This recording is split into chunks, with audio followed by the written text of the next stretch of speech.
Now we look at functions, which are central in the analysis field.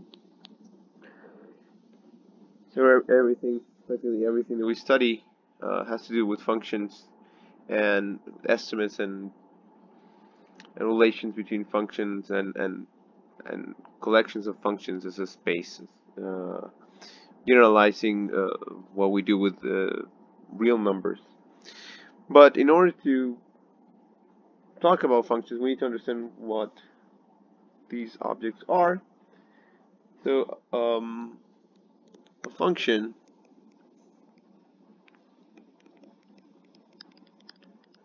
f going from a set A to a set B is a rule, if you will, a mapping that assigns to each element in A a unique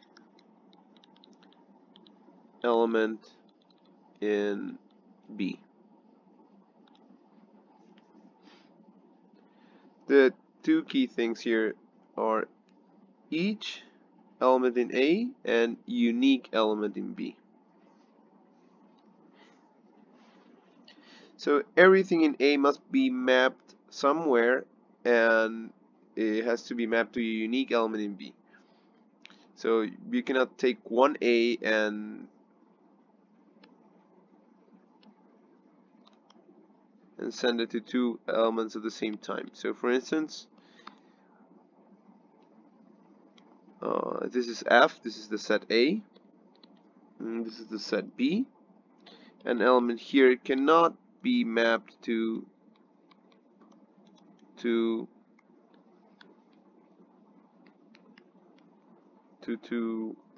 different elements at the same time. This cannot happen. So this is not a function. So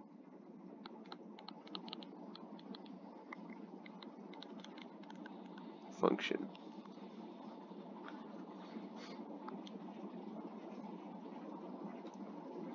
And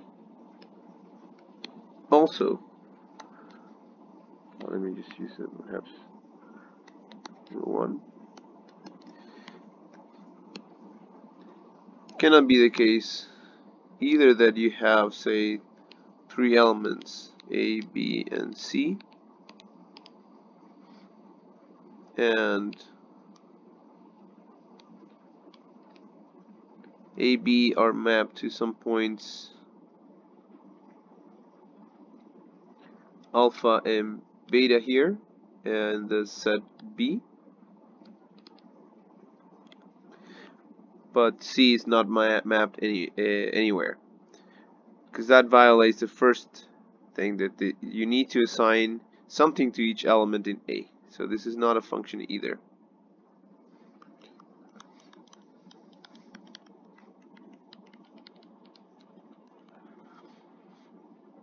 So the important thing to take into account now is that in general, so what we've been used to do in the past, so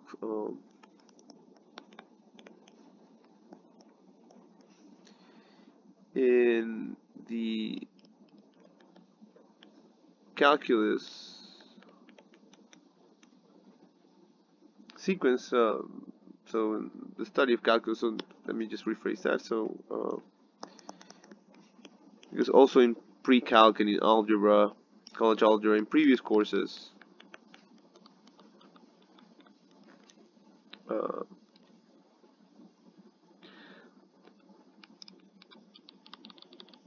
functions were defined in terms of an algebraic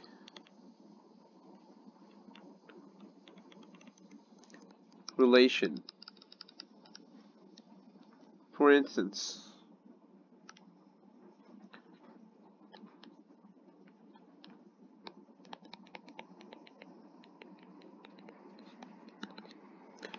f of x is equal to the square root of 3x minus 6, say. And this was okay for the purposes at hand in these courses, but this is not enough in what we're trying to do here. First of all, you're not given a or b, so this function f needs to be mapping elements in a certain given set A to a given set B. Instead, what you did in previous courses was to deduce this so-called domain by looking at the points where this expression makes sense. So here for f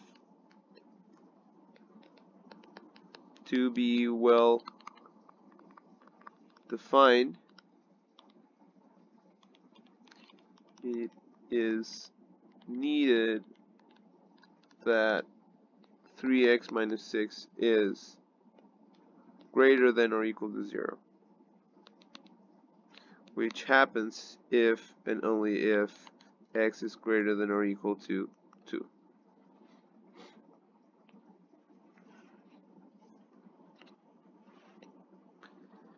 But then again, I mean, from up to this point, we cannot talk about the real numbers, so we would have to restrict the definition of such a function to the rational numbers. But then, where would it be mapping things to? So, I mean, we have a candidate for A if we had the real numbers, but we don't have the real numbers yet. And even worse, what's B? Remember that if we let x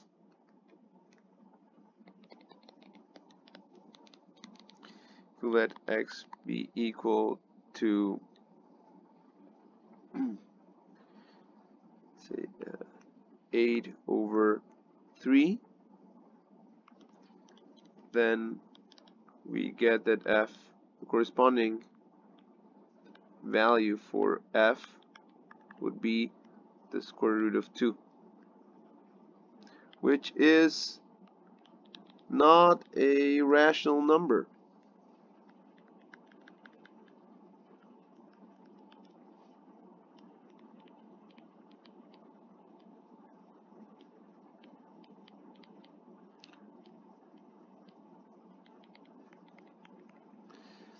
So we don't even have a set for the for this f to land its values in, because we don't have the real numbers yet. So I hope that everything we're trying to do here clarifies the importance of defining the real numbers in a way that is compatible to all the things we've done in previous courses. So first of all, f, I mean, which we we used to define so casually using this kind of algebraic expressions here, may not make sense when we're doing things more rigorously, because we don't have a domain, set A or a B, where f may make sense, I mean, for the values it takes. So it's very important that we be careful in everything we do in this course. Okay, so usually this is what we thought of as function. It's just some expression involving some algebraic manipulation of trigonometric functions or polynomials or roots or things like that. But a very good example. So this is very narrow, and as we just saw, and naive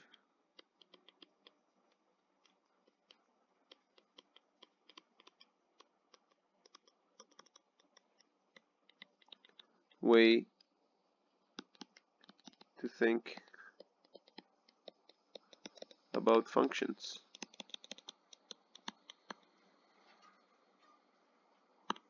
And so we take as an example a very used counterexample for many problems in analysis. Actually, you may have encountered this when you read about Riemann integrability, which is a characteristic function of the rational numbers.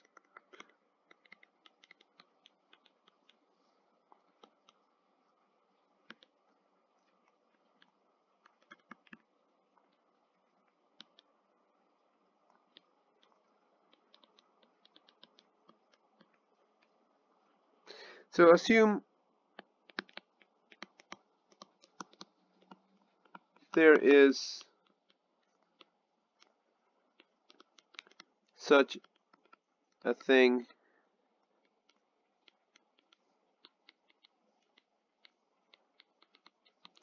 as the real numbers.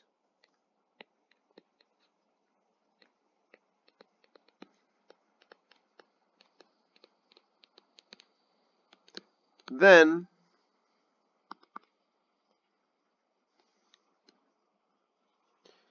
g of x, the function defined in this way, so we'll assume for a minute, for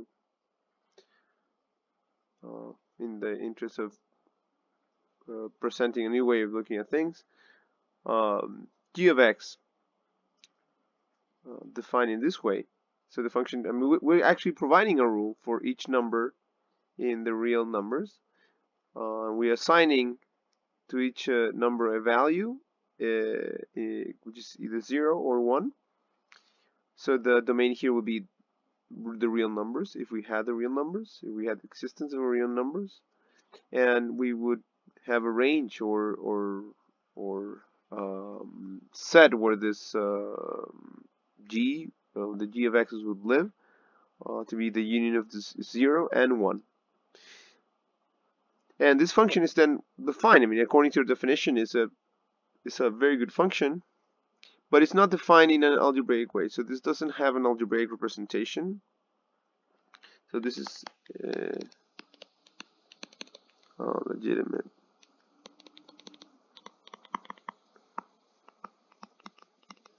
function,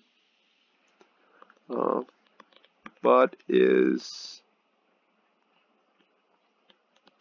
not presented via an algebraic expression.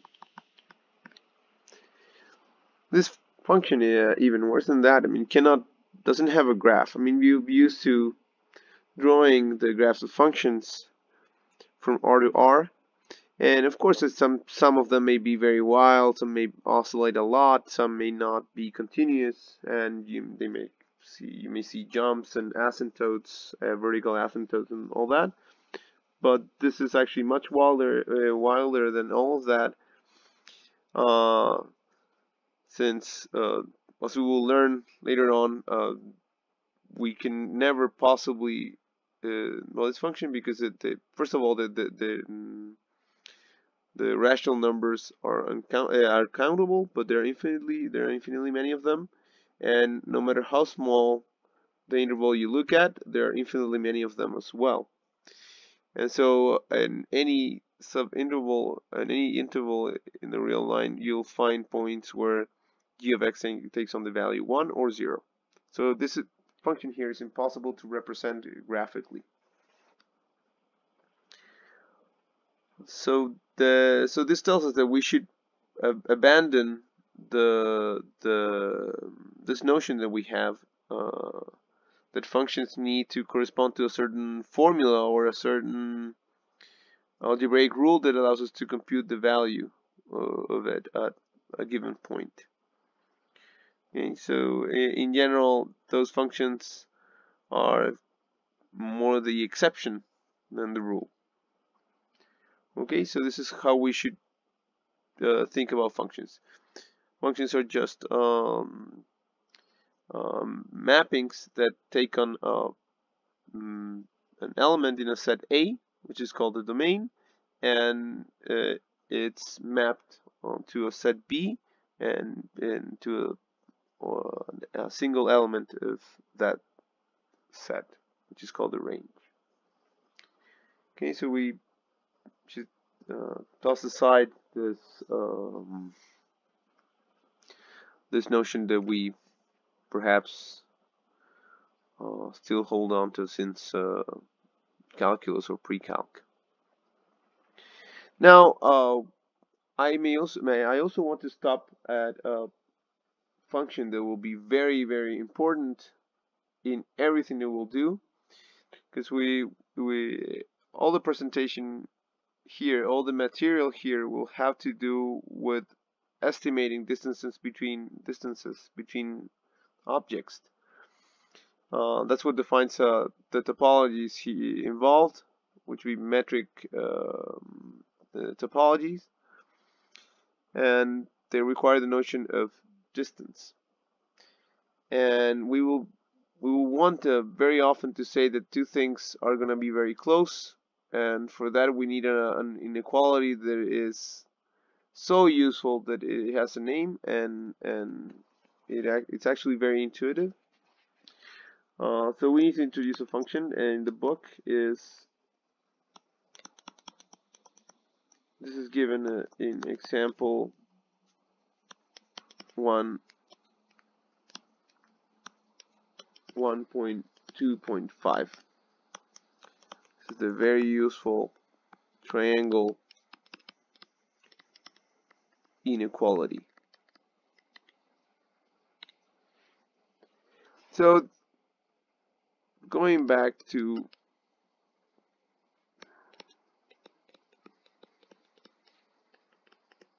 the point I just made, so the absolute value function will be defined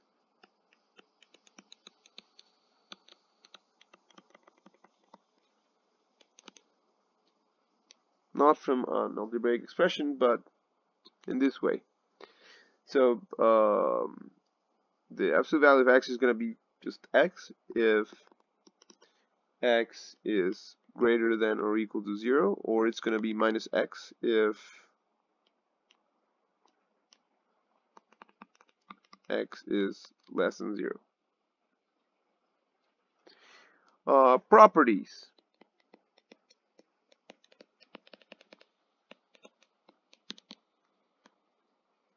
Very important properties. If you take the absolute value of the product of two numbers, that is the same thing as taking the product of the two absolute values. And the second one is the very, very important triangle inequality.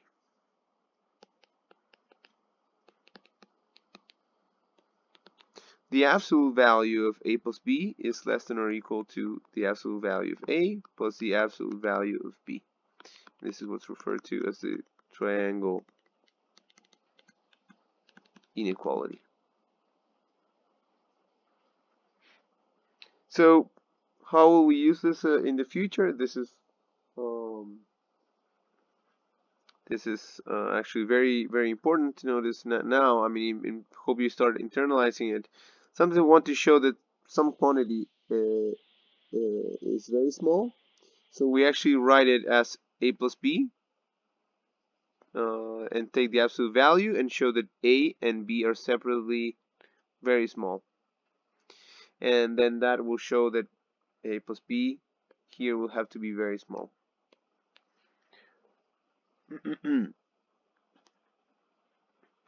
Okay, so this is how we'll use the triangle inequality, and it's very important for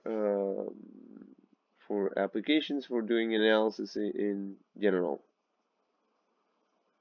Okay, so in the next video we'll derive some consequences of the triangle inequality, and we'll point out things that we need to pay attention to when dealing with absolute values. And well, I mean, I hope that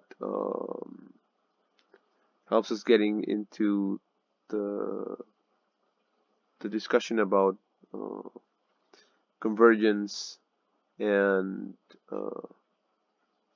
bounding bounding of terms and of other things that we'll need in the future. Okay, that's it for this video.